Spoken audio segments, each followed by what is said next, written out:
Hola, hola amigos de Escándala en línea, bienvenidos a otro video. Los saluda Caroline. Muchísimas gracias por acompañarme el día de hoy. En este video vamos a leer algunos capítulos del libro Gloria, escrito por la misma cantante Gloria Trevi. Este libro fue publicado en el año 2003, cuando la cantante todavía se encontraba en la cárcel. Fue publicado por la editorial Planeta y cuenta con 272 páginas.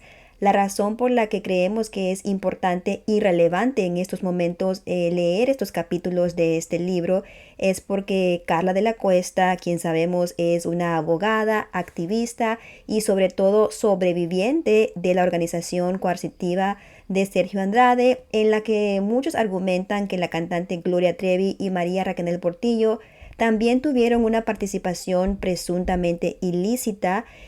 Karla ha hecho referencia a este libro en varias entrevistas que ha estado dando últimamente y argumenta que Todo a la Luz, el libro que publicó ella recientemente este 20 de agosto del 2024, podría tomarse como una réplica a comentarios denigrantes, denostativos que la cantante ha hecho con respecto a Karla y también a otras víctimas en varios proyectos. Uno de esos proyectos es precisamente este libro, el libro de Gloria, escrito por Gloria Trevi, en donde hace pues referencia a Karla a una frase que utiliza Gloria en este libro, y esa frase es la de putitas de Sergio.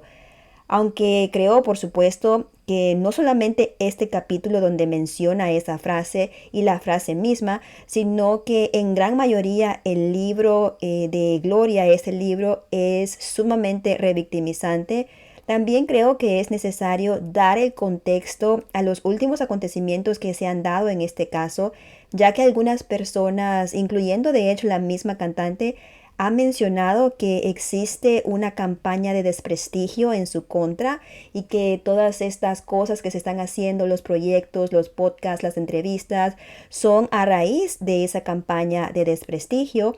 Karla de la Cuesta, por el contrario, opina que así como la cantante exige sus derechos de réplica a todos los lugares en los cuales ella va y se presenta a dar entrevistas, que este libro de Toda la Luz podría tomarse como un derecho de réplica de la misma Karla, que por años y años, décadas incluso, se quedó callada ante estos argumentos de la cantante en libros y entrevistas. Entonces finalmente en este 2024 publica este libro que ella dice: esta es mi réplica a lo que tú has dicho, ¿verdad? Entonces, es por eso que creemos que es importante pues poner las cosas en contexto y pues leer estas frases que dice Karla, que ella menciona tanto en estas entrevistas, que muchas personas de hecho me han mandado mensajes preguntándome si sé en qué libro, en qué página, en qué capítulo, y por eso pues decidí traerlo aquí al canal y leer algunos de los capítulos de este libro. La descripción del libro dice lo siguiente: con el estilo original con el que compuso sus canciones de mayor éxito, pero con la carga dramática de lo sufrido en la cárcel brasileña, donde está recluida desde el 13 de enero del 2000, Gloria Trevi hace por primera vez un recuento personal de su trayectoria artística y de su vida sentimental. En este libro cuenta los principales episodios de su vida, desde sus primeros éxitos musicales y el ritmo frenético de sus giras artísticas, sus populares películas y sus famosos calendarios que en los años 90 la consagraron como ídolo indiscutido, hasta las peripecias del negocio del espectáculo, la disputa entre Televisa y TV Azteca para asegurar su exclusividad, que culmina con la campaña feroz desatada contra ella, la inquietante relación clave con su controvertido representante y la historia del prefabricado clan Trevi Andrade, el nacimiento y muerte misteriosa de su hija Ana Dalai, la persecución implacable sobre todo de los medios que se han erigido en un tribunal inquisidor e impune que la llevó a ser encarcelada en Brasil, y todos los horrores de la prisión hasta el nacimiento en febrero del 2002 de su hijo Ángel Gabriel, así como su vehemente lucha por recuperar la libertad. Una historia conmovedora y estrujante. Capítulo 20. La violación. Un fin de semana un guardia de camisa blanca me llamó a la reja. «¿Quieren hablar con usted?» «¿Conmigo? ¿Puede venir Mari?» «No, es solo con usted». «¿Quién?» El guardia no contestó. En algunas ocasiones nuestras preguntas no eran respondidas. Pensé que podía tratarse de algún abogado, pero me sacaba de onda que Mary no pudiera acompañarme. Para mi sorpresa, el guardia me llevó a la oficina de M y me dejó a solas con él. M me dijo que sabía lo que yo había hablado con C. El corazón me dio un vuelco.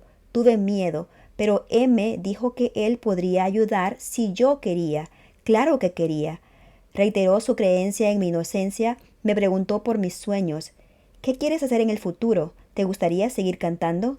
Tienes varios sitios en internet muy bonitos. Creo que es una gran injusticia lo que estás viviendo. Soy torcedor, que significa aficionado del flamingo. Tengo 2 hijos.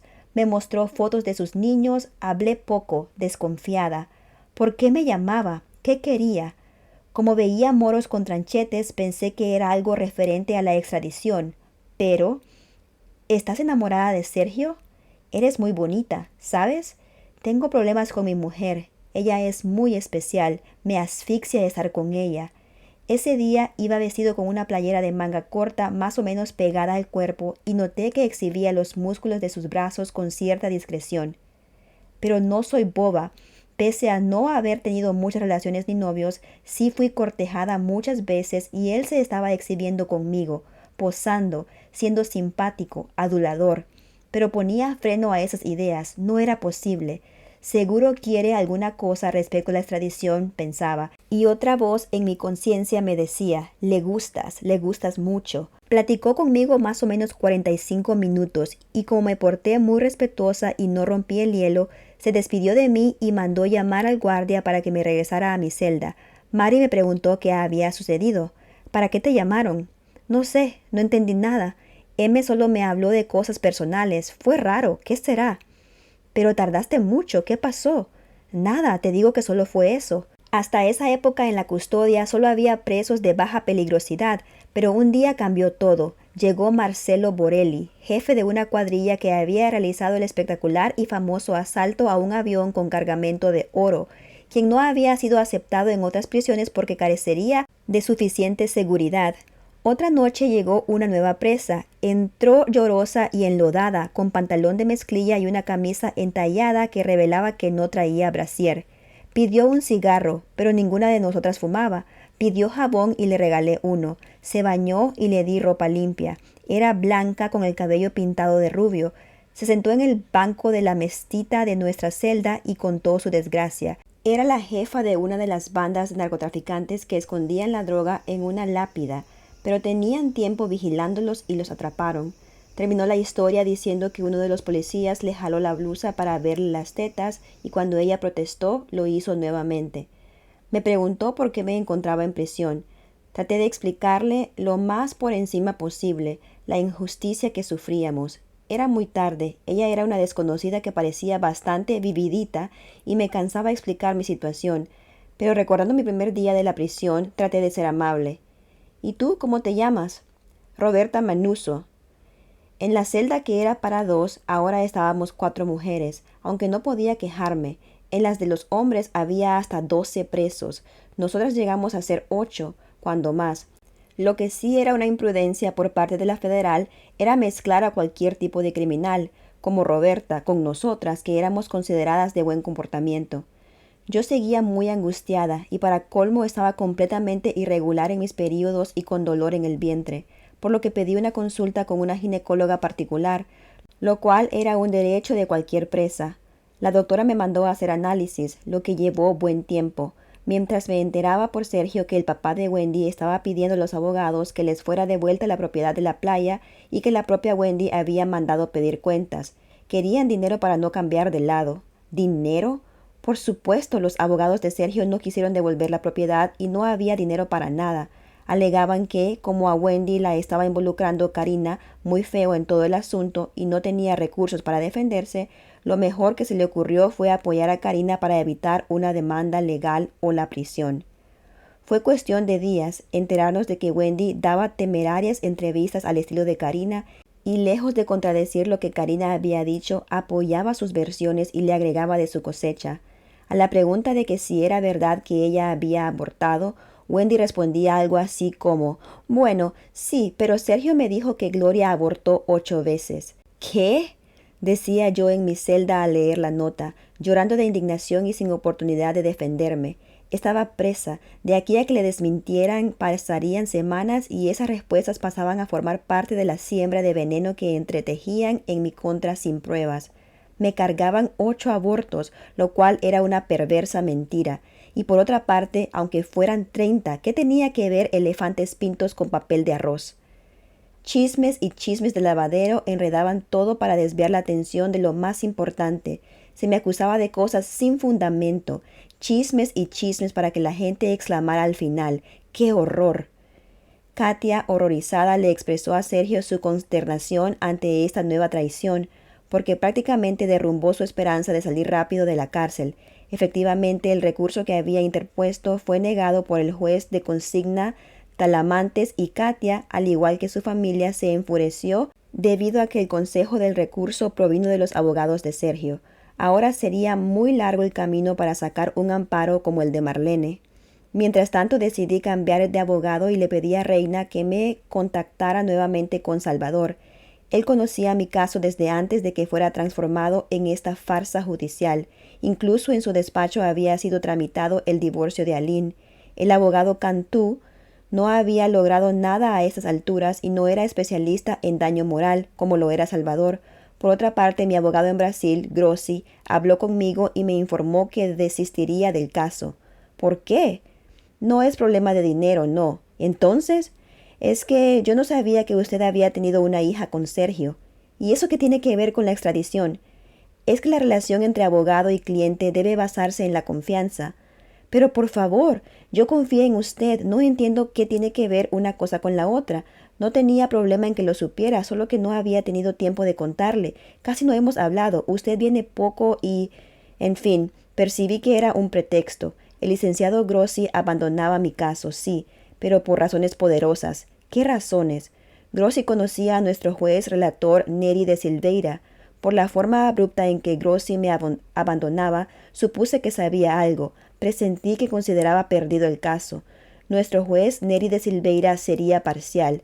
No quería perder la esperanza, pero la actitud de Grossi resquebrajó mi confianza. Y mientras en México Wendy asumía actitudes carinescas o alinescas, o mejor, yapoyescas, y las hermanas de la Cuesta entraban en pánico y daban pretextos y quejas de malpasadas económicas, presiones sociales, familiares y de autoridades, y don Tracy, papá de las hermanitas, le gritaba histérico a Salvador Ochoa que él, el señor Tracy, sabía perfectamente bien que Sergio se había cogido a 3 de sus 4 hijas, que él, el señor Tracy, no era ningún pendejo, mientras, según dijo Salvador, Carla lloriqueaba y le pedía a su papá que se calmara. Pero eso sí no lo voy a permitir, que mi hija esté presa, se hará lo que sea para que salga libre, gritaba furioso a Salvador, que no sabía ni qué ondas, pues apenas estaba tomando el caso, y Carla le suplicaba que nos ayudara a todos. En cuestión de semanas, si no es que de días, Carola le telefoneó a Sergio para pedirle dinero o para que les diera las propiedades que él dijo estaban sin registrar en Cuernavaca, pues se encontraban en muchos apuros económicos por su culpa. Sergio me dijo después del tonito déspota en que Carola le habló, más exigiendo que pidiendo o externando una necesidad, parecía lucirse frente a alguien que la escuchaba. Ella nunca había mostrado esa cara a Sergio, su verdadera cara, pero Sergio casi la mandó a volar y ella suavizó la conversación. Le dijo que ya no le hablaría tan seguido, que no sabía cuándo volvería a hablarle, pero que no se preocupara, ella no haría lo de Karina. Pobre Sergio, atribuyó el comportamiento de Carola a las presiones que sufría, pero yo pensaba que Carola debía de estar calmando su ansiedad con otro hombre y eso la envalentonaba para convertir a su amado eterno en objeto desechable. Por otra parte, sabía que Carola haría lo de Karina. En su ego no era posible que aquella a la que consideraba menos hábil mentalmente, menos seductora, espinillenta, corriente, vulgar, sin clase, aunque el destino las había hecho rivales y amigas, brillara más en algún escenario. Claro que Carola iba a querer aparecer. Podría apostarlo, pero no se lo dije a Sergio. ¿Para qué? Los abogados vendieron las propiedades de España para pagar honorarios, pero el dinero no era suficiente. Fueron a realizar la venta y de regreso de España trajeron un montón de antiguas cartas de las muchachas, así que fue una luz en el túnel ver que al menos algunas pruebas se habían salvado. Eran negativos y fotos de las muchachas paseando y cartas de todas, pero las que más necesitábamos eran las de Karina, y la propia Karina creía que ya no existían. Pruebas de su verdadera relación con Sergio, pues, como dije antes, primero destruyó todas sus cartas de amor en México y después lo hizo Wendy. Por su parte, las hermanas de la Cuesta y Liliana eliminaron todo lo de Brasil y Argentina. Karina debe de haber dado por desaparecido también lo de España para atreverse a mentir tan cínicamente como lo hacía. Varias de sus cartas demostrarían que era ella la que no cuidaba bien al niño, la que no había querido tenerlo, la que le proponía jueguitos eróticos a Sergio, la que no era víctima ni inocente ni violada, la eterna mentirosa e intrigante Karina. Además, estaban las cartas que le mandaron a Sergio durante el tiempo que llevábamos presos, pero creo que Sergio jamás se imaginó que algún día tendría que utilizar tales cartitas como escudos contra el veneno que las mismas apasionadas escritoras destilaban contra nosotros. En poco tiempo las víboras empezaron a hacer sonar el cascabel.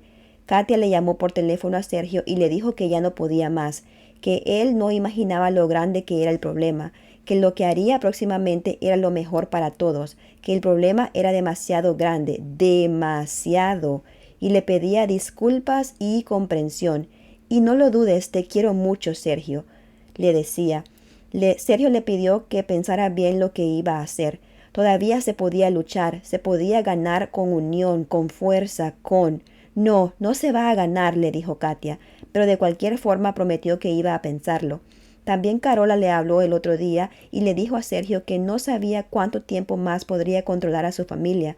Por la libertad de Katia venderían su alma al diablo. No esperaría más, ya no podía con la presión. Supimos que Wendy había declarado ante autoridades, después nos enteramos de la sarta de estupideces que dijo en la audiencia.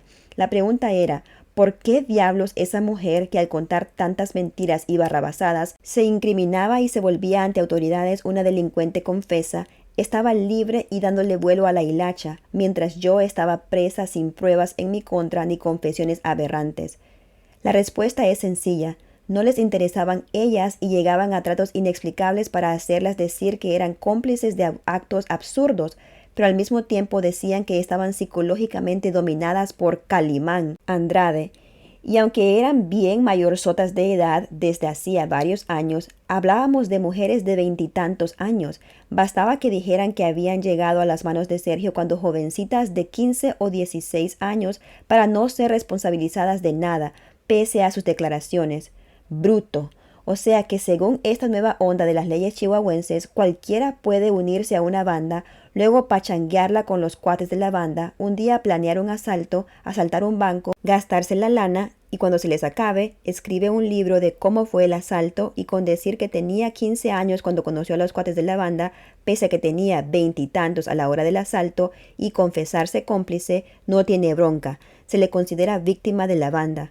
Un paréntesis aquí, chicos, que qué irónico que esto es prácticamente lo que está haciendo la cantante en estos momentos. Decir que como ella llegó a la edad de 15 años al lado de Sergio, cualquier cosa que haya hecho después está justificada por este hecho, ¿no? Que es lo mismo de lo cual ella se burla aquí en este relato con este ejemplo de asaltantes de bancos, ¿verdad? Continuamos con la lectura. Puede dar y cobrar entrevistas y recibir ganancias de libros y reivindicar su imagen ante la sociedad. ¡Qué cómodo! ¡Qué padre! ¡Órale! Criminales de México. Ya saben la receta. Al fin que ya existe la jurisprudencia. Algunas de las declaraciones de Wendy ayudaban y victimizaban a Katia, y como era de esperarse, Katia y sus hermanas declararon contra nosotros. Pocas semanas después, Katia salió libre, su pretexto de no tener capacidad psicológica para enfrentar un juicio. Pero ¿qué tal para dar entrevistas? Claro que cuando supe lo que decía en las entrevistas pensé que se había vuelto loca en la cárcel o con la bola de tranquilizantes que le dieron la temporada que estuvo en el hospital. Pero no era eso. Con plena conciencia las hermanitas brincaron de bando. Absurdamente, Karina, que antes señalaba a Katia como perversa, verdugo, vigilante, aparecía abrazando a su amiga. Solo era cosa de hacer lo que Karina o sus consejeros querían cambiar. Y lo peor era que el público se tragaba la historia. Pero ¿cómo no? Si eran kilos y toneladas de periódicos y revistas, horas y años de propagandas aseverando cosas.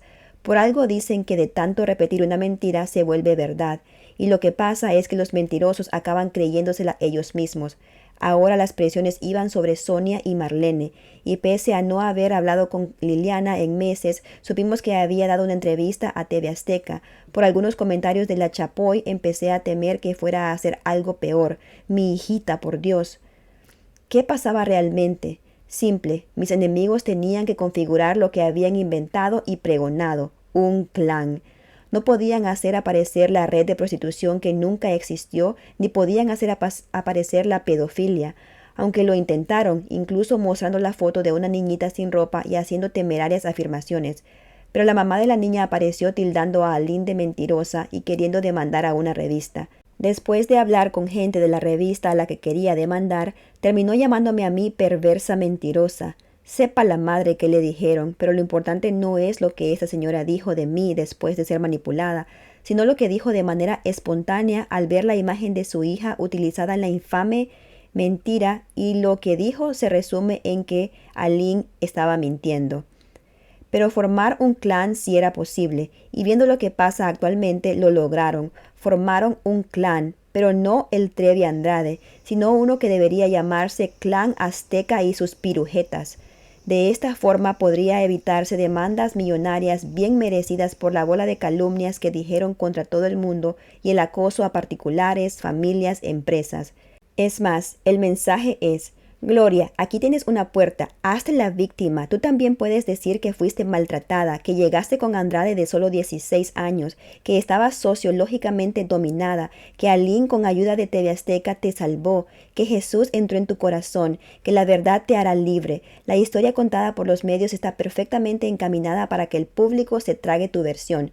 Y quién sabe, tal vez hasta Azteca te reciba con los brazos abiertos. Claro, tú, Gloria, tienes que reconocer como ciertas las cosas que te inventamos y de paso desdecirte de lo de Ricardo Salinas, al fin que si dices que Sergio lo planeó, lo inventó y te obligó amenazándote de muerte, todo mundo lo creerá y por supuesto saldrás libre. ¿A poco no parece propuesta del diablo? Una verdadera tentación para venderme a la mentira, para traicionar. Pero creo que nací defectuosa. Me faltaron las dosis de egoísmo y deslealtad necesarias para sobrevivir en circunstancias como estas. Me confieso incapaz de venderme, de hacerle mal a alguien para obtener un beneficio, y he preferido morderme un huevo y sufrir toda clase de abusos, humillaciones y robos en un infierno que no merecía ni tiene justificación legal. Liliana ya nos había mandado decir que por favor no la buscáramos, que ella nos buscaría en cuanto las cosas se calmaran, por eso teníamos tiempo sin saber de ella. Esto sucedió al poco tiempo de que Sonia y Wendy regresaran a sus casas. ¿Y las cosas de mi hijita? ¿Y dónde estaba sepultada? Bueno, no era para entrar en pánico, ella dijo en cuanto las cosas se calmen. Qué difícil es explicar y transmitir los sentimientos de abandono que me invadían, el miedo, el asco. Tenía que rezar mucho pidiendo ayuda para que mi corazón se endureciera. M me había engañado, no había cumplido su palabra, pero pronto sería juzgada nuestra extradición y según leyes y jurisprudencias teníamos grandes probabilidades de ganar. Por otra parte, estábamos preocupados por la situación política en México. Bendito Dios. Vicente Fox ganó y yo le había mandado una carta pidiéndole ayuda, justicia y denunciando a Ricardo Salinas y mi situación.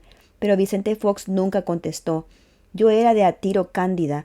Vicente Fox cerraba tratos con Ricardo Salinas por millones de dólares y después uno de mis abogados me informaría que varios ejecutivos de TV Azteca estaban cerca del gabinete foxista y yo jodida, claro. Por fin, en diciembre del 2000, llegó el día del juicio de extradición. El 7 de diciembre teníamos el Jesús en la boca. Mi madre y mi hermano Ramiro vinieron a acompañarnos en el juicio. Pobrecita, mi mamá estaba tan flaquita, con los ojos tan húmedos, cuántas lágrimas. En la noche llegó Octavio para hablar con nosotros y en cuanto lo vi supe que habíamos perdido. La extradición había sido concedida. No se basaron en la ley, ni en el tratado, ni en la jurisprudencia. Neri de Silveira leyó hasta el hartazgo las declaraciones de Delia González, Guadalupe y Aline, y según opiniones de todos, familia, abogados y hasta periodistas, se notaba predisposición contra nosotros por parte del ministro incuestionable. Prácticamente nuestro juez relator actuó como fiscal, valieron madre las leyes. No me sorprendí del resultado, a esas alturas era más que evidente que el asunto era político. Octavio estaba desolado y se mostró profundamente desilusionado de las leyes y autoridades brasileñas. A mi madre la golpeó con el micrófono una entrevistadora de TV Azteca y le dio una patada con el afán de provocarla.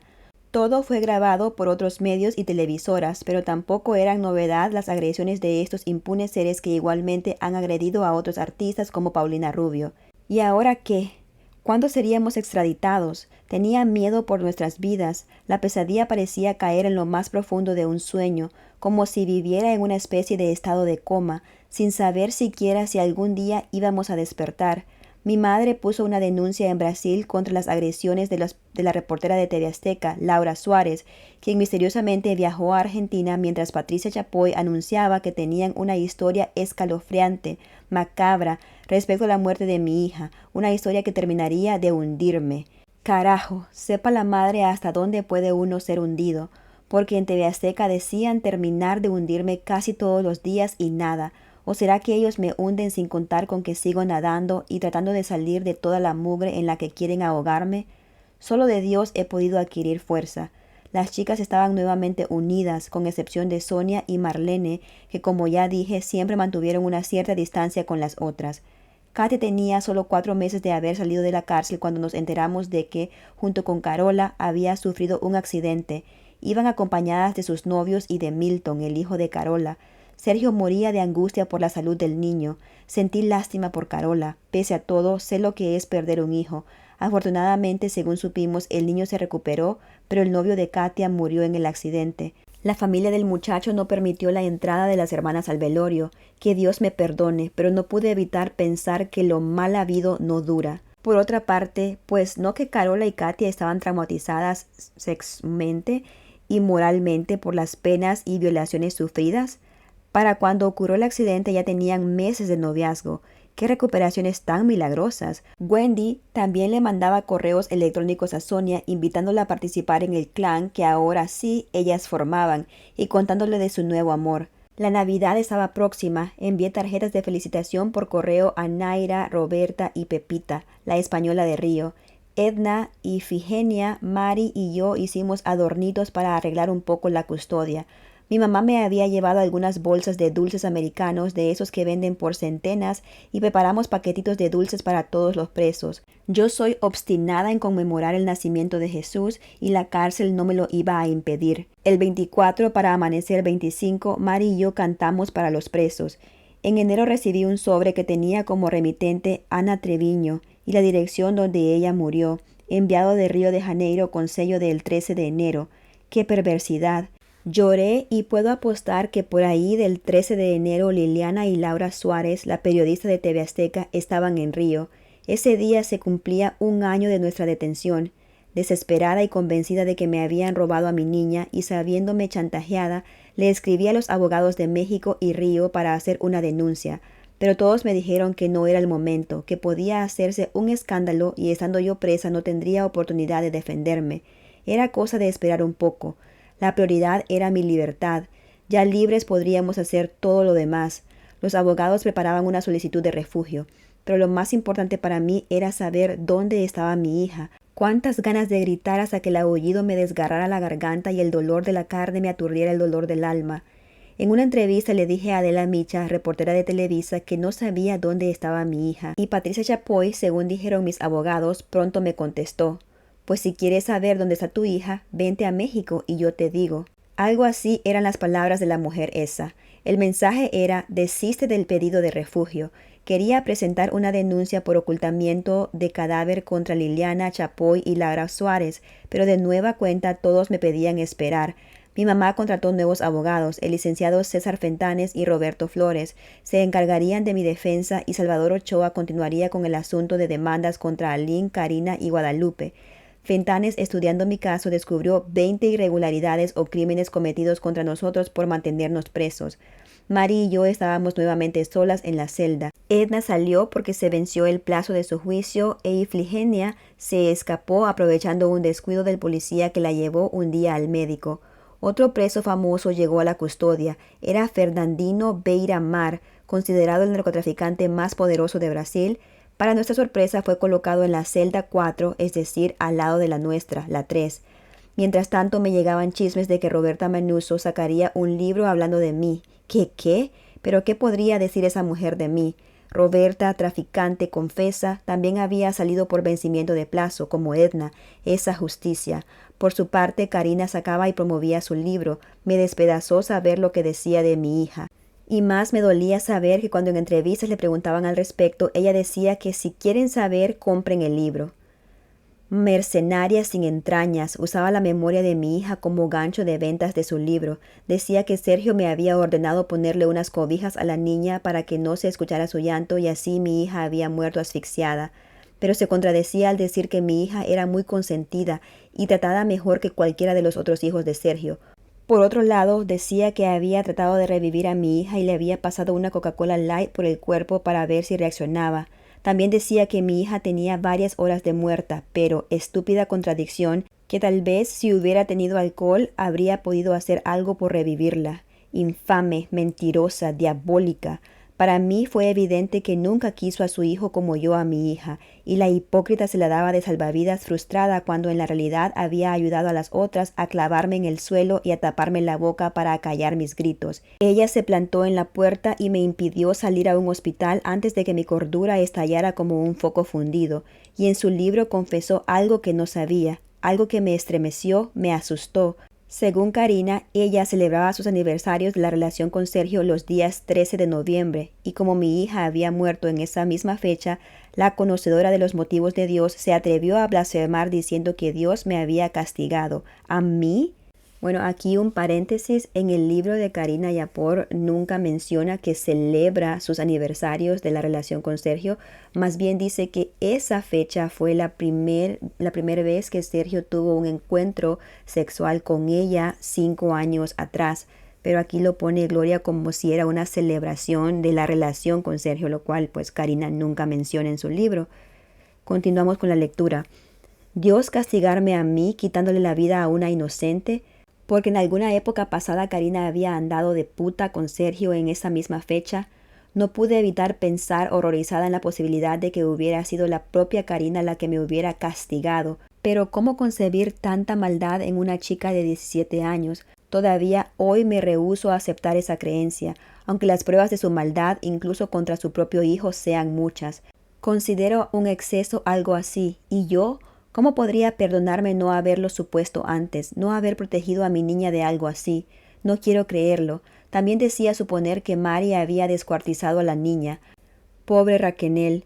Llorando repetía, mis abuelitos se van a morir con esas cosas. Mentirosa, Karina, mentirosa. Sé que Mari sería incapaz de algo así. ¿Para qué? Y los abuelitos no se murieron. Solo el señor sufrió derrame cerebral. ¡Cuánto daño, Karina! ¡Qué cristiana! Llegó a nuestra celda Renata, una muchacha que al parecer formaba parte de la cuadrilla de Borelli. Tenía poco de haber ingresado cuando el 3 de mayo, muy temprano, llegué a la reja de mi celda. Quería preguntarle a Bandeira si acaso había llegado mi abogado, pues me había prometido que vendría. Bandeira lideraba a los presos para el baño de sol cuando alcancé a ver que Daniel, de la cuadrilla de Borelli, le apuntaba la espalda con un arma. Asustada desperté a Mari y en voz baja le avisé lo que estaba pasando. También desperté a Roberta y nos fuimos a esconder detrás de la bardilla de cemento del baño. Mientras tanto, Roberto, Daniel y Borelli intentaban huir con Bandeira de rehén. Pero Bandeira arrojó las llaves de la celda a través de la reja de la custodia. Los presos mostraron al guardia que tenían amenazado a Bandeira y ordenaron que les abrieran la reja. Pero el guardia corrió, lo mismo que nuestro abogado, quien presenció la escena. Ya era, escuché decir a los presos mientras arrastraban a Bandeira por el corredor. Ya era.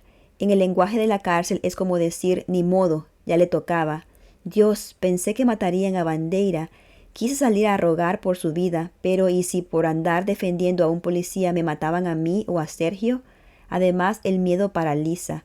Ahí empezó la rebelión. Bandeira, junto con otros presos, fue encerrado en una celda mientras los amotinados colocaban colchones en las rejas que daban al corredor y despedazaban las cámaras. Las únicas celdas cerradas eran las de Fernando y la de las mujeres, y lo primero que dijo Borelli a los guardias de afuera fue: si no hacen lo que pedimos, vamos a matar a Gloria y a Sergio, vamos a matar a los mexicanos. Era un corredero y un desmadre en el corredor. Llegó Daniel a nuestra celda y llamó a Renata. No se apuren, nos dijo. Las vamos a respetar. Solo queremos que Gloria nos ayude a llamar la atención de la prensa. Si era solo eso, era capaz de vestirme de sapo y bailar la cucaracha. Trajeron el celular de Bandeira y me lo pasaron para que habláramos. Mari moría de pánico. La entendía. Ellos podían decir misa, pero nosotras no teníamos garantías. Luego trataron por todos los medios de abrir nuestra celda con el pretexto de sacar a Renata, pero yo tenía el nada místico presentimiento de que podía ser tomada como rehén de estimación y salir como el cohetero. Pero no era hora de mostrar miedo o desconfianza. Los señores podían sentirse y eso sería peor. Afortunadamente, en las horas de la anarquía, les fue imposible abrir la celda pese a los múltiples intentos que realizaron. Una de las veces que intentaron abrirla, le tomé una foto a los que serruchaban el pasador y otra foto a Roberto y Daniel. Yo tenía la cámara con rollo porque otro preso me la prestó. La rebelión duró hasta la tarde, en que las autoridades llegaron a la cuadrilla al acuerdo de transferirlos a sus ciudades de origen donde al menos podrían ser visitados por sus familiares. Se llevaron a todos, incluida Renata, pero a Borelli lo regresaron prácticamente al día siguiente, pues la prisión de su ciudad no quiso recibirlo porque no tenía seguridad suficiente. Así que Borelli regresó a la custodia y por supuesto empezó un infierno. Todos fuimos castigados por la rebelión, ¿y yo qué? Fuimos revisados sin ropa y nos quitaron el televisor y el ventilador. Hicieron un desbarajuste tremendo en nuestra celda, rompiendo cosas y quitándonos hasta alimentos de los que nos llevaba la visita.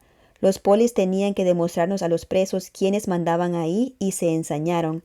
Al pasar el efecto de la adrenalina me sentí físicamente mal. Tuvieron que llevarme al médico pues tenía la presión baja y ansiedad de vómito. Hacía unos 2 meses que no me bajaba, pues tenía un problema de ovulación que no había podido cuidar correctamente. Me diagnosticaron laberintis y estrés.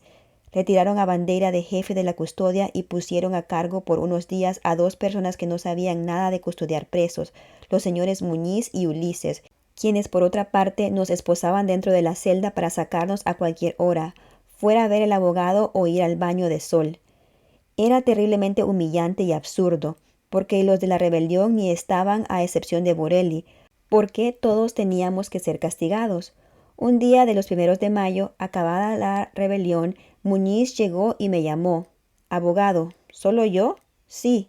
¿Puede venir Mari? No, 1 por 1. Me esposó dentro de la celda y me sacó. Me extrañó que me llevara al área de la recepción y casi inmediatamente nos encaminamos a la oficina de M, donde Muñiz me dejó a solas y esposada. En cuanto Muñiz salió, M aseguró la puerta y me abrazó. Yo sentía mi cuerpo ponerse tenso y tragaba saliva con miedo y desconcierto, pues él me abrazaba como se abraza a un pariente o amigo muy querido cuando acaba de salvarle la vida. Separándose un poco, me dijo que había estado muy preocupado por mí durante la rebelión y que estaba enamorado de mí, que había tenido miedo de que me hicieran algo y se mostró preocupado y afectivo. Me repitió lo que ya antes me había comentado, que Marcelo Borelli debería estar muerto, porque un bicho de esos no presta. Volvió a abrazarme, le pregunté cuándo me iba a ayudar, cuándo cumpliría su promesa, y me dijo que pronto. Me empezó a besar, me colocó de espaldas a él y me recostó sobre la mesa. Yo con las manos esposadas volteé a verlo y percibí que él veía hacia la ventana mientras lo hacía. Estábamos solos, prácticamente desnudos. No recuerdo bien cómo regresé a mi celda. Estaba en shock. Venía del susto de la rebelión y hacer eso me hacía sentir sucia y estúpida, porque yo no quería, y para colmo él no había cumplido con su palabra, pero como ya había pasado, quería que él hiciera lo prometido. No deseaba que nadie supiera lo que estaba ocurriendo, tenía vergüenza y no sabía qué hacer. Estaba atrapada en una especie de círculo vicioso, otro más en mi vida. Pasaron días, yo estaba cada vez peor anímicamente y mi madre fue a verme. Pero Muñiz no me dejó verla más que por unos minutos, con vidrio de por medio y hablando por un interfón. Así que decidí pedirle a Muñiz que tuviera compasión y me permitiera verla un poco más. Hablé con él desde mi celda y él en el corredor me negaba la posibilidad. Es que el reglamento establece una visita a la semana, pero con todos los presos cuando los familiares viven lejos hacen excepciones. Por favor, Muñiz, no recibo visitas durante el año o muy pocas y siempre lo han permitido. Incluso Rómulo prometió que cuando viniera mi familia permitiría que los viera un poco más, pues Rómulo no dejó nada escrito. Muñiz, te prometo que no voy a decir nada de que me llevaste. Habla bajo, me gritó cortándome. Me sentí muy humillada ahí, rogándole a ese imbécil. Me llené de rabia y de valor. Sentí que si yo bajaba la voz en ese momento sería peor que un perro. Así hablamos en mi tierra. Baja la voz, ordenó de nuevo. ¿Por qué? Si no estoy diciendo nada que no puedan escuchar los demás. Baja la voz, me gritó acercándose a las rejas de mi celda en forma amenazante. ¿Qué? ¿Vas a golpearme? Solo eso les falta. Me dio la espalda, se fue caminando por el corredor y empecé a subir la voz en vez de bajarla. Ah, qué bien me sentí. Pero después nos quitaron el televisor y a Sergio lo trasladaron de una celda donde tenían presos con buen comportamiento a otra donde estaban los conflictivos. Lo hicieron solo para castigarme. Sabían que podían presionarme más perjudicando a Sergio y a Mari que a mí. Y por supuesto no me dejaron ver a mi madre, la cual tuvo que regresar a Estados Unidos sin saber lo que pasaba conmigo. En la custodia afortunadamente quitaron del cargo a Muñiz, que estaba provisionalmente, y pusieron una ronda de guardia a hacer la custodia, es decir, un equipo diferente cada 2 o 3 días, o un día sí y un día no, una semana unos, una semana otros. Ya ni sé bien, porque era un revoltijo sin pies ni cabeza. Y por el otro lado, yo necesitando de la embajada para dar y revocar poderes, pero siempre tenían pretexto para retrasar las cosas, mientras era bárbaramente robada en México. Carla cobraba mis regalías y trataban de vender el terreno con el que deberían garantizar el pago de mi trabajo de años. Descubrí la crueldad y la hipocresía humana. Liliana descaradamente se unía a las otras en programas de entrevistas y aparecían todas cínicamente en programas de polémica como el de Cristina y se paseaban por Miami exhibiendo a sus hijos como si fuera un orgullo formar parte de un escándalo que ellas mismas provocaban, aumentaban y ensuciaban. ¡Qué vulgares! A finales de mayo, después del expediente, y uno de los policías que ahora atendían esporádicamente la custodia y del cual no conocía el nombre, me sacó de la celda y me llevó con M, dejándome a solas con él. Me dijo M que no podía dejar de pensar en mí, y me pasó las manos por el cuerpo. Apenas pude decirle que no quería y empecé a llorar. Sentía como si me fuera a desmayar. Me sentía débil ante tanta injusticia, humillación y horror. No era él, era todo. Me puso en el piso, incluso me cubrió la boca con la camiseta que yo traía puesta y no lo vi mientras lo hacía. Pero notó que estaba muy desesperada, peor que nunca, y al acabar no conseguía yo calmarme ni dejar de llorar. Me juró y perjuró que ahora sí me ayudaría. Me lo prometió y me lo prometió mucho y solo así logró calmarme. A esas alturas no quería saber más de un hombre tocándome ni nada. Triste destino el mío en el amor y en las relaciones. Por fin cumplió su palabra. A principios de junio, M hizo lo que me había prometido. Tenía como 2 meses sin que me llegara mi período. No temía estar embarazada, pues el retraso era anterior a las últimas relaciones, pero por esos días me enteré de la nueva versión de Liliana sobre la muerte de mi hija y me enteré también... Mami, ya terminé. Ok, mi amor, ya voy.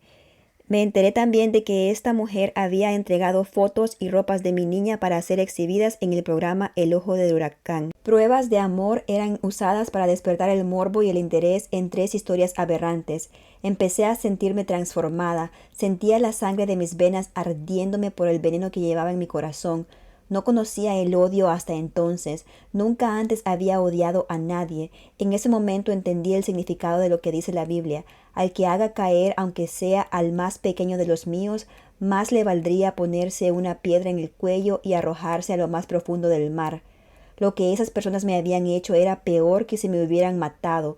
No solo era mi cuerpo, sino mi alma la que sentía perderse en ese sentimiento horrendo que secaba mi boca. Sentía que me estaba momificando, consumiendo, y sentía más odio por odiar. Durante algún tiempo fui incapaz incluso de tomar la Biblia y abrirla. Llegaba a mi mente la idea de matarme de forma obstinada. Con las navajas de afeitar podría cortarme las muñecas aprovechando la noche, mientras Mari dormía o rezaba. Ya no me importaba nada, ni esperanzas, ni orgullos, ni afectos. No quería vivir más, no quería ni pensar si era pecado o no. Sí, finalmente le daría gusto a mis enemigos. Tanto decían que me quería suicidar, tanto me habían inducido a hacerlo con la persecución, que la verdad ya me valía madres. Y si me pudría en el infierno, de seguro también tendría que dar cuentas de mi alma y la de ellos. Los odiaba tanto. Mi niña. Solo estaba esperando a que llegara el día en que me bajara. Ese día me mato, pensaba tragándome las lágrimas saladas y amargas, recostada en la cama con el cuerpo más muerto que vivo. pero pasaron unos días, unas semanas, ¿por qué no me bajaba? Ese día sentí el alma y el cuerpo separados, abominándose. Consideraba a las putitas de Sergio seres diabólicos y pese a no creer en la versión de Liliana, me sentía muy sacada de onda con Sergio. ¿Por qué había confiado en Liliana? ¿Por qué había dejado que esta persona estúpida se llevara a nuestra hija? Liliana nunca había sido capaz ni de hacer bien la compra de un mandado. Sabía que ella mentía, pero ¿por qué había confiado en ella? Mi hija, nunca recuperaría a mi hija. ¿Qué veneno me consumía? Entre sus macabras historias y las cositas de mi niña que Liliana mostraba en TV Azteca, destacaba una cruz con la que me dijeron que la niña había sido enterrada. Ahora, según ella, mi niña había sido arrojada a un río en una bolsa de plástico sin siquiera una señal cristiana. No creía en esa versión, pero algo me mataba. La cruz que mostraban se veía sucia, sin brillo, como si hubiera sido desenterrada. ¿Por qué diablos esas personas daban la nota casi 6 meses después de haber anunciado públicamente que tenían una macabra noticia? ¿Qué habían venido a hacer en enero a Río y por qué dejaron pasar tanto tiempo? Patricia había dicho públicamente que sabía dónde estaba mi hija y que si yo volvía a México lo diría. ¿Qué hicieron con mi hija? ¡Qué odio, Dios mío! Y cómo me odiaba a mí misma por no haber tenido la fuerza de espíritu ni mental para acompañar lúcidamente a mi niña, para protegerla de las bárbaras acciones y palabras de esas mujeres. Me odiaba y me deseaba la muerte con ese cuerpo que sentía las estúpidas y egoístas manos de M. Quería aullar, pues no me consolaba ningún afecto, ninguna persona. Sentía a mi familia sufriendo tanto por mi causa, que no por mi culpa, y pensaba que todos estarían mejor sin mí. Pero no me llegaba. Era tanta la negatividad de mi ser que necesité abrir la Biblia. Por primera vez en muchos días lo haría, pues no sé cómo explicarlo, pero para no perder la fe preferí dejar de rezar. Así al menos tenía la excusa de que Dios no escuchaba de mis labios la injusticia que estaba sufriendo. Y por otra parte, creo que ver a Karina con la Biblia bajo el sobaco y saberla en el programa Otro Rollo, dándosela de predicadora, pero destilando odio, mentiras y crueldad, me provocó un sentimiento adverso a las actitudes hipócritas. ¿Cómo leer la Biblia o rezar si me sentía francamente incapaz de perdonar lo que habían hecho con mi hija, con su memoria, con sus cosas? Peor en ese momento casi de muerte. Sin embargo, alcancé a reconocer en el fondo de mi ser que todavía había alguna luz. Me sentí extrañamente inclinada a abrir la Biblia y al abrirla al azar me mostró el canto de Ana. Era el agradecimiento a Dios de una mujer estéril que le había pedido un hijo y él se lo concedió. Mi corazón se emocionó. ¿Ana? Abrí la Biblia nuevamente y apareció ante mis ojos Isaías 54, que en su totalidad me llenó de ilusión, esperanza, gratitud y emoción. Un fragmento dice: «Canta estéril tú que no dabas a luz, pues te extenderás a derecha e izquierda, y tu descendencia gobernará las naciones por unos instantes. Con ira te negué mi rostro, pero hoy te recojo con infinita piedad y con amor que no tendrá fin». Al terminar de leer todo Isaías 54, lloraba emocionada y feliz. Cuando abrí otra vez la página de la Biblia y leí la Anunciación, ya no tenía dudas. Supe que estaba embarazada. ¡Qué locura! En mi situación y pese a las circunstancias, sentí materialmente cómo mi ser se regeneraba en esos segundos de comprensión. Un milagro. Dios me mandó una caricia. De repente estaba ahí el motivo para vivir, para luchar, para soportar por lo menos durante algunos meses más una vida en mi vida. Tenía la bendición y la encomienda de Dios para estar en este mundo. Sentí que perdonaba todo y a todos. Era tanta la creencia en mi embarazo que tuve miedo de estar soñando. M me buscó a la hora de nuestro baño de sol y me llamó desde la reja que daba a la recepción de la dependencia. Me acerqué y él me saludó discreto pero con aire de héroe. Al fin y al cabo había cumplido su palabra y empezó a paquerar, o sea, coquetear. ¿Mejor, Gloria? Sí, mejor. Yo con mucho trabajo y extrañándote, ¿sabes? Aquel día tal vez no lo notaste, pero yo sí te vi y me preocupé. Quisiera que pudiéramos hablar en privado, aquí al lado, ya sabes, ¿no? Estoy embarazada, le dije, lo más seria posible, y él se cayó de los 2 escalones que daban a la reja. ¿Qué? ¿Cómo? ¿De quién? ¿Estás segura? ¿Pero no que tenías problemas? Estaba pálido. ¿Qué vas a hacer? ¿Qué vas a decir? Nada, yo creo que si Dios quiere, antes saldremos libres. Hablaba sinceramente. Mi madre acababa de contratar nuevos abogados y empezaban a aparecer nuevas esperanzas para todos nosotros. Trataré a toda costa de evitar escándalos. Estoy cansada. Gloria, por favor, no puedes contar lo que pasó, por favor. Te lo prometo, ¿ok? Te doy mi palabra. No contaré nada. Por favor, soy casado, mi familia. Ahora se acordaba. Créeme que no contaré nada, le dije lo más convincente posible.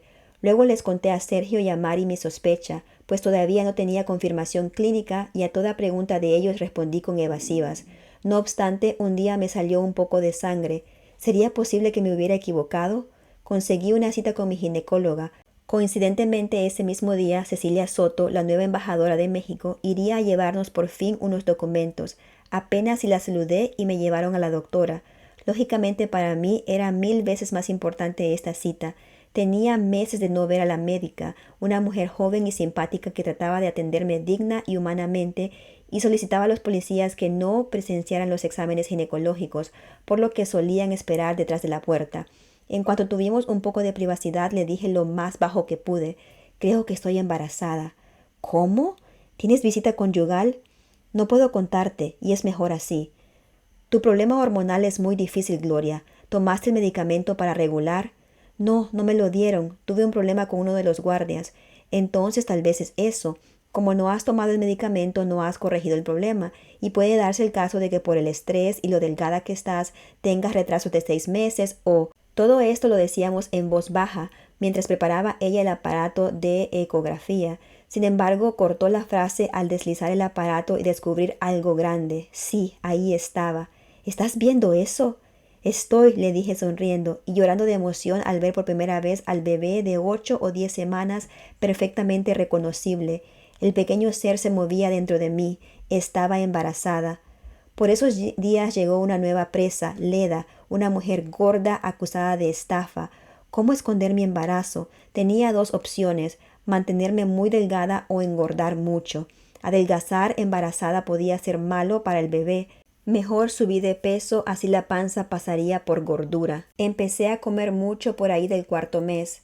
Nada de que salíamos libres y el embarazo empezaba a notarse sin ropa. Tenía pánico de sufrir una revisión. De M ya no sabía nada, y uno de esos días en la madrugada me despertó el sonido de unas llaves y el ruido de pasos. Eran guardias trayendo a Marcelo Borelli. ¿A esas horas? ¿De dónde? Me dio la impresión de que estaba lastimado, golpeado, pero no pude ver bien y mejor que no me viera a mí. Me quedé quieta en mi cama, mejor no moverle. Al día siguiente abrieron las celdas de los hombres para el baño de sol. Claycide había asumido el cargo de la custodia, pero luego llegó a percibir algo raro. Liberaron el corredor, lo cual había sido meses que no sucedía. Se escuchó el rechinar de tenis y zapatos en el suelo. Varios presos corrieron. Uno de ellos organizaba y daba órdenes a los otros. El que organizaba llegó a nuestra celda y me dijo: «No te preocupes, no es con Sergio, te doy mi palabra». «¿Qué van a hacer?». Leda empezó a llorar y escuchamos a algunos gritar: «¡Van a matarlo! ¿A quién, por Dios?». Ayer me avisaron los de mi cuadrilla que hoy matarían a alguien. ¿Por qué no nos dijiste? Porque si ustedes llegaban a soplarle a los policías, luego también se las llevarían. Por el amor de Dios. El hombre gritaba horrendamente mientras se escuchaban los golpes que varios presos propinaban al que estaban ejecutando. Sí, era una ejecución. El hombre gritaba, pero nadie venía a ayudarlo. No venían los guardias, no venía nadie. Mari, desesperada, se acercó a la reja y gritó: «¡Ey, Claycide! ¡Ey!». «Mari, cállate, ven», le dije. Me había dado cuenta de que todo estaba armado. La policía estaba de acuerdo. Eran minutos de golpizas, de tortura, de gritos. El olor de la sangre inundaba el ambiente. «Yo soy hombre», fue lo último que escuché gritar al preso. Claro que entendía a Mari y su grito y deseo de ayudar a la persona que estaban matando. No sabíamos quién era la víctima, pero no hacía diferencia. Era un ser humano. Pero por otra parte, hay algo que se llama instinto de supervivencia. Si gritábamos, nada nos garantizaba que no fuéramos las próximas. Además, tenían a Sergio a su merced y era evidente que no gritaríamos más fuerte que el desgraciado y que incluso, gracias a las cámaras del corredor y el patio, estaban más que enterados. El hombre dejó de gritar y escuché que lo sacaban al patio. El olor a sangre era abominable. Habían pasado 20 minutos de que iniciara el linchamiento cuando claramente se escuchó una voz por las bocinas del pasillo: «¡Vuelvan a sus celdas!». Todos regresaron a sus celdas y llegaron guardias a cerrarlas. Pasó más tiempo, calculé unos 40 minutos. Era evidente que el hombre se desangraba en el patio. Llegaron unos hombres con una camilla y una bolsa de plástico negra. Venían a recoger el cadáver. Pasaron sin prisa y regresaron corriendo. Poco después pasaron otros que parecían doctores o paramédicos con el hombre que había sido golpeado. Tenía la cara, si no es que la cabeza, toda deformada. Pero lo reconocí por los pantalones. En ese momento pensé, pobre Marcelo, solo tiene esos pantalones, esos tenis. Nunca había pensado en ese criminal considerado peligroso y de actitud tan orgullosa. Tenía meses sin recibir visita de algún familiar y meses con la misma ropa. De seguro no tenía ni un quinto, pero era orgulloso para admitirlo. Sentí compasión por él. En la tarde llegó Rómulo. Supuestamente él personalmente preguntaría a los presos lo que sabían, pero en realidad el reyecito, como le decían, se paseó por el corredor riéndose como si sus niños hubieran hecho una travesura. Luego se paró en la celda del preso que dirigió el linchamiento y les dijo en tono de broma, pero también picándolos, hicieron mal el trabajo. Escuché risas de la celda y entonces recordé que unos 3 días atrás varios de esos presos, incluido el líder, habían hablado con Rómulo. En la madrugada trajeron a Marcelo de algún lugar. ¿Qué estaba pasando? Prefería no saber nada. Era obvio que era peligroso. Por las noticias supimos que el estado de salud de Marcelo era crítico, que tenía fractura cránea y estaba en estado de coma, al menos eso dijeron. Por la noche roló cachaza, alcohol de caña brasileño, por las celdas. Nosotras, aparte de no beber, no sentíamos ánimo de unirnos al ambiente de celebración. Definitivamente, qué lugar tan horrible. Durante la noche mejoró Marcelo. Fue casi increíble, surrealista. En la mañana, poco después que soltaron a los presos para su baño de sol, pues curiosamente, pese al linchamiento, no hicieron revisión, ni quitaron televisores, ni pusieron ningún castigo, lo vimos regresar con la cabeza enorme y mal vendada. Apenas si salieron los guardias que acompañaron a Marcelo a su celda y se escuchó el rechinar de tenis y zapatos de presos corriendo por el pasillo. Eran ellos de nuevo, tratando ahora sí de matarlo. No tenía ni 5 minutos de haber llegado y los escuchaba organizándose para meter colchones en la celda de Marcelo y prenderles fuego. ¿Fuego? Por Dios, nosotras todavía estábamos presas en nuestras celdas sin ventanas, sin salida y yo embarazada. Marcelo gritaba, qué horror morir quemado. Nosotras también gritábamos pidiendo ayuda. Los presos salieron al patio, el humo inundaba nuestra celda. Los presos empezaron a gritar, ¡las mujeres, las mujeres! Entraron guardias y empezaron a tratar de apagar el fuego. Mari se estaba desmayando. Por favor, Clayside, ábrenos, sácanos de aquí, le dije al verlo en el comedor. Él tenía las llaves, ya era difícil respirar.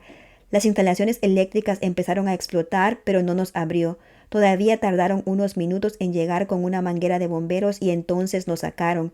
Mari necesitó ayuda para salir, pues estaba casi desmayada.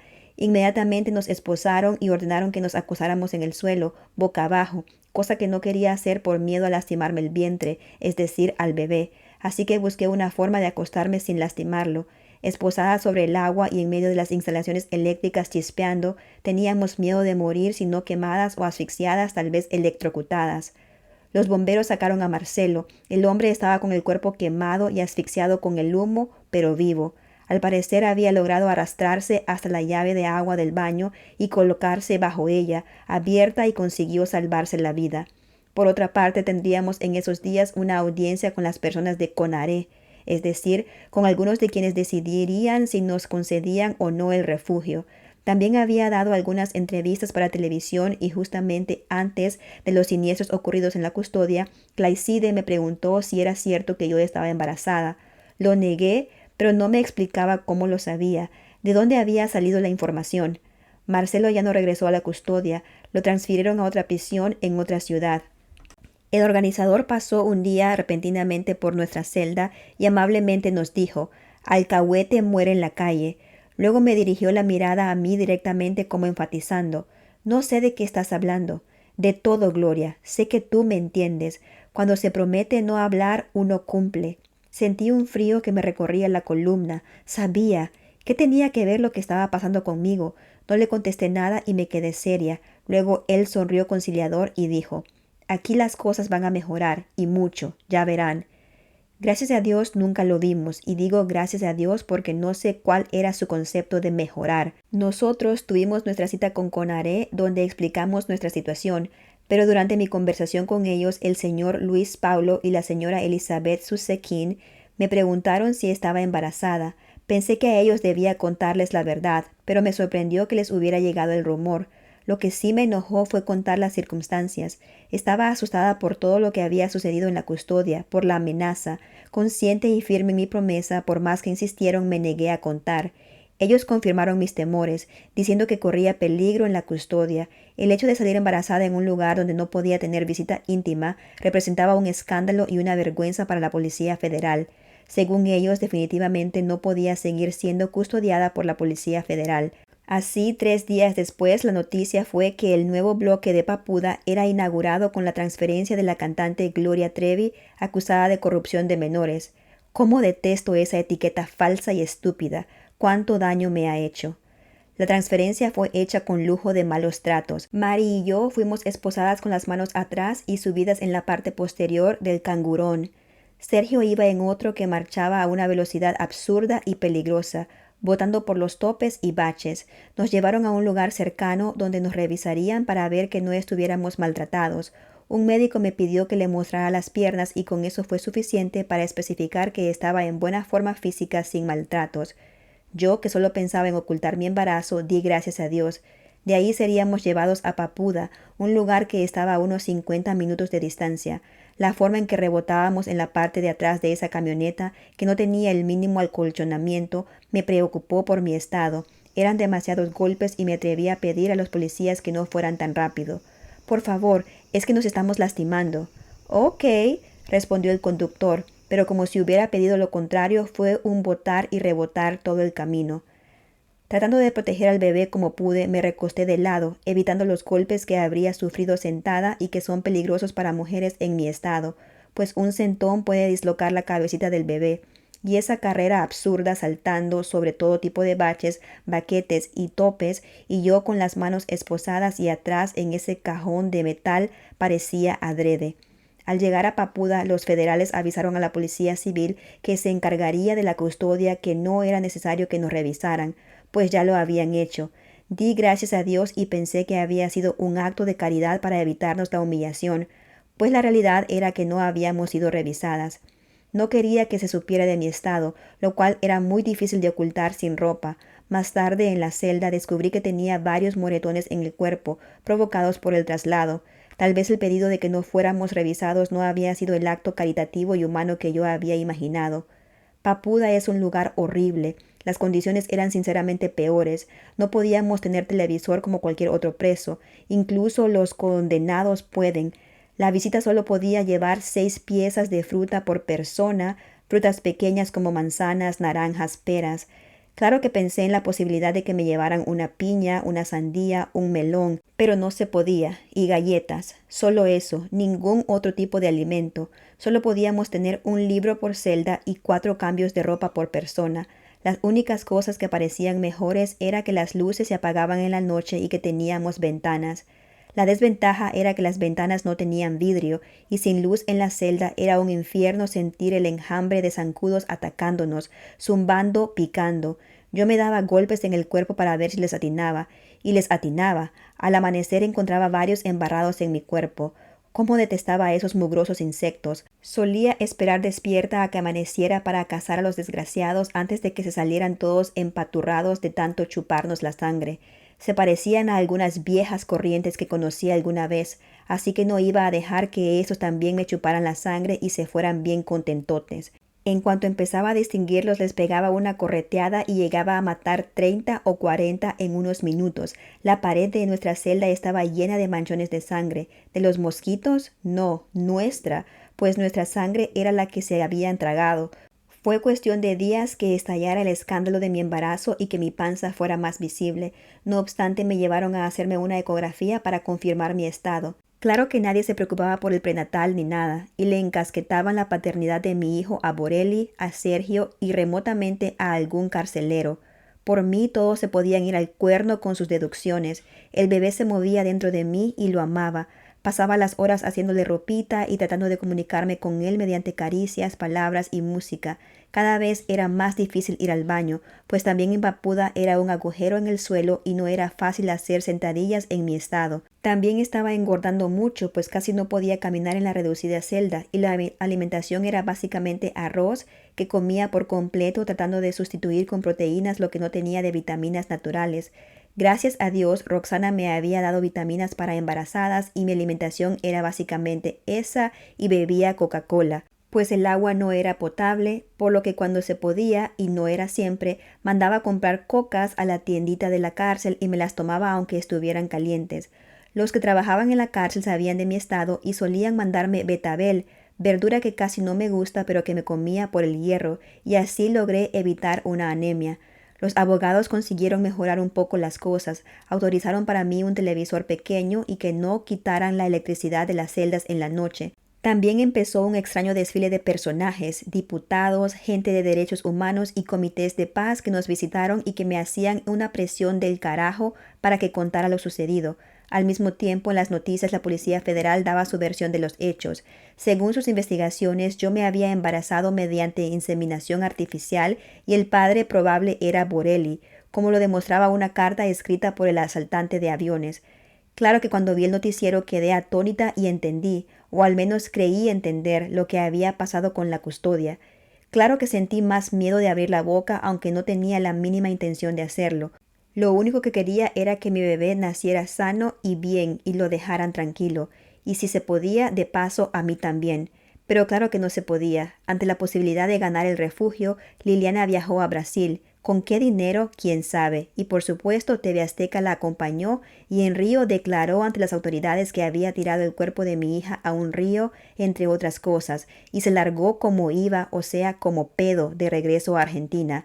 ¿Por qué no la arrestaron si se estaba confesando culpable del crimen de ocultación de cadáver? Quién sabe, pero de que estaba bien asesorada no cabe duda, y de que con eso provocaron un escándalo y afectaron la decisión del refugio también. Por todos frentes éramos atacadas. Elizabeth Susekin, elemento clave de CONARE, fue invitada a Cancún de paseo y regresó de México diciendo que el país respetaba los derechos humanos y no corríamos peligro de vida. Sí, seguramente Cancún es igualito a Chihuahua, pero ni hablar. Nos negaron el refugio y los abogados entraron con otros recursos. El día 26 de diciembre, después de otra Navidad presos, tratando de darle importancia al día por su significado, a nuestra pobre manera, llegaron personas de la dirección.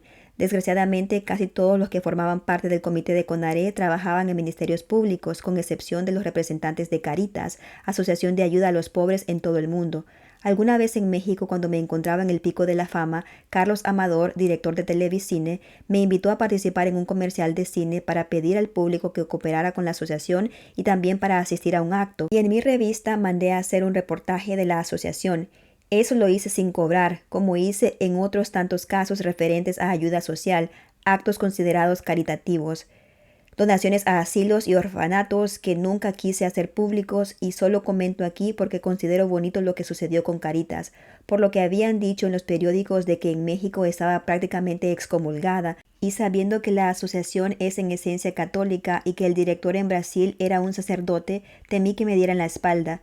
Por el contrario, fue muy hermoso recibir al padre Ubaldo en Papuda, confesarme y comulgar después de tanto tiempo, recibir palabras de consuelo y aliento del representante de mi iglesia, que me prestaba su hombro para apoyarme en esos momentos difíciles. Sé que mi imagen era patética con el cuerpo hinchado por el embarazo y la alimentación con ropa vieja y gastada, uno de mis 4 cambios lavado y relavado. Hice un triste intento de verme no tan mal vestida y mostrar dignidad sin gota de maquillaje. Eso estaba prohibido en Papuda.